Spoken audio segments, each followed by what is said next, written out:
So our esteemed Shadow Home Secretary, Diane Abbott, last week broke down into Twitter tears as she announced that Parliament needs to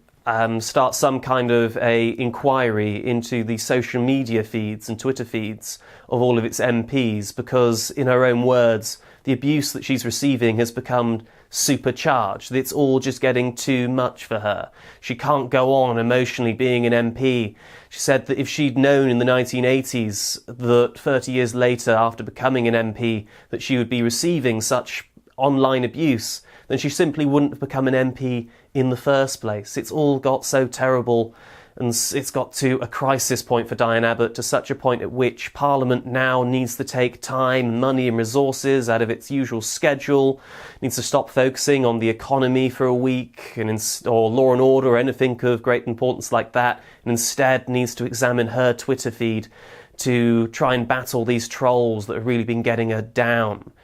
I'd like to think I'm not the only person whose reaction to this is Diane Abbott and other people like her should learn to toughen up. It's not at all to endorse the abuse that she's getting on Twitter, to say, actually, the appropriate response to such ridiculous abuse, as foul as it is, and as racist as it is in many incidents, is simply to turn the other cheek.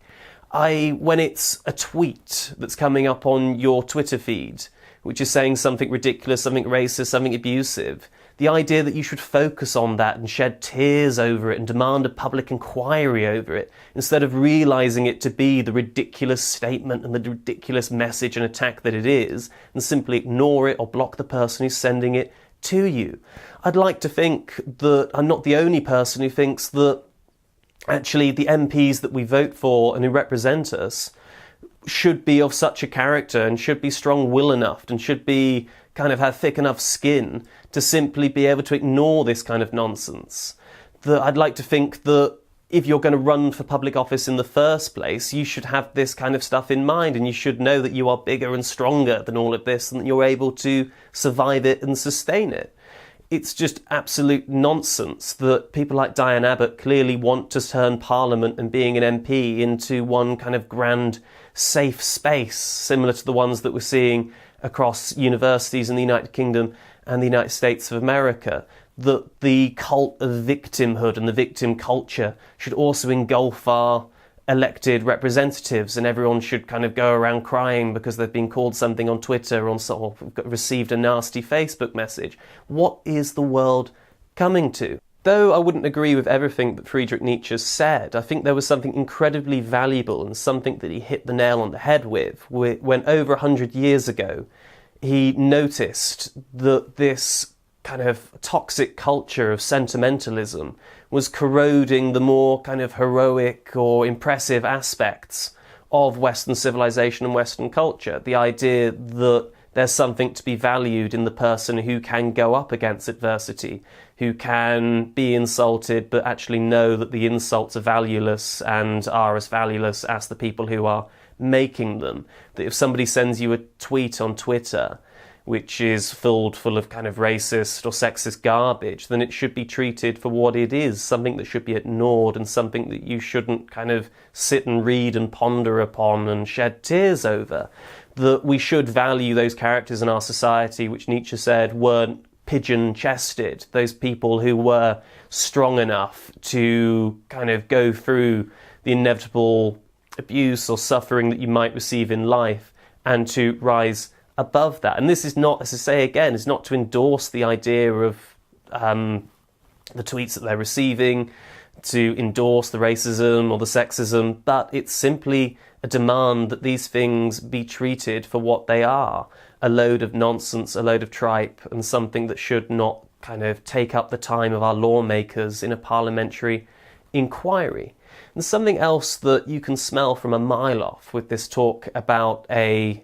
inquiry into Twitter abuse of MPs is that inevitably this is going to become some kind of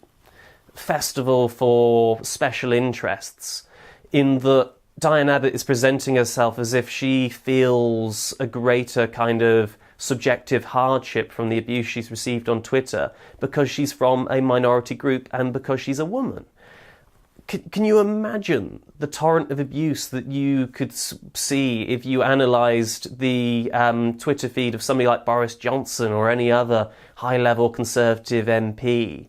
The kind of rubbish they must get on an hourly, if not minute-by-minute basis, or all of the garbage that Nigel Farage must receive on his Twitter feed. Yet, for some reason, I can't help but think if Boris Johnson or Nigel Farage came forward and said, oh, it's all getting too much, it's all supercharged, the abuse I'm receiving, people would laugh at him, and quite rightly so.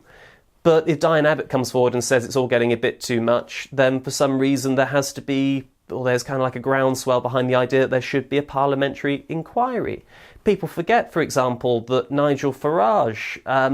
several years ago now, was actually barricaded inside a pub and actually had to hide when he was in Scotland because there were a load of Scottish National Party supporters and kind of associates who'd threatened him with violence, and the police had to come and take him away in a van. And similar to that as well, I don't think it was too far away from that or too much before that, I remember seeing footage of him being hit over the head with a placard as he was peacefully walking through a kind of walking past a load of demonstrators in order to get into the UKIP conference. Nobody at that point stopped and said, actually, we need to have some kind of parliamentary inquiry about this. Physical abuse as well as Twitter abuse to Nigel Farage and all the UKIP party is getting too much. However, when, as I've said, Diane Abbott comes along and makes similar kind of sounds about a Twitter feed, things have to stop, apparently. And once again, inevitably, the tragic death of Joe Cox is being used for political capital, which is not surprising at all. The actions of a paranoid schizophrenic, a man with severe mental health issues who went out and butchered his MP in the middle of the street is now somehow being treated as if it's some kind of symptom of a wider problem in society, a wider sickness, that society is becoming a bit too spiteful and a bit too aggressive and a bit too rude. And if Twitter doesn't sort its act out, or if we can't silence these trolls on Twitter, then inevitably we're just going to have more MPs butchered up and down the country. As if these two things are remotely connected. This isn't some, as I've said, the corruption and the toxicity of this culture of sentimentalism, that everything becomes catastrophized. Every minor incident or every minor offence becomes a apocalyptic catastrophe. It's absolute nonsense. It's the equivalent of saying that Anders Breivik's crimes in Norway by shooting all of those children was somehow symptomatic of the debate that was going on in Norway, or kind of the political attitudes of the Norwegian people, or somebody like Josef Fritzl was a symptom of kind of corrupt sexual attitudes in Austria.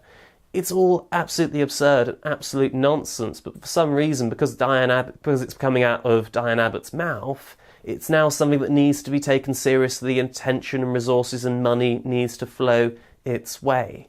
You couldn't make this stuff up.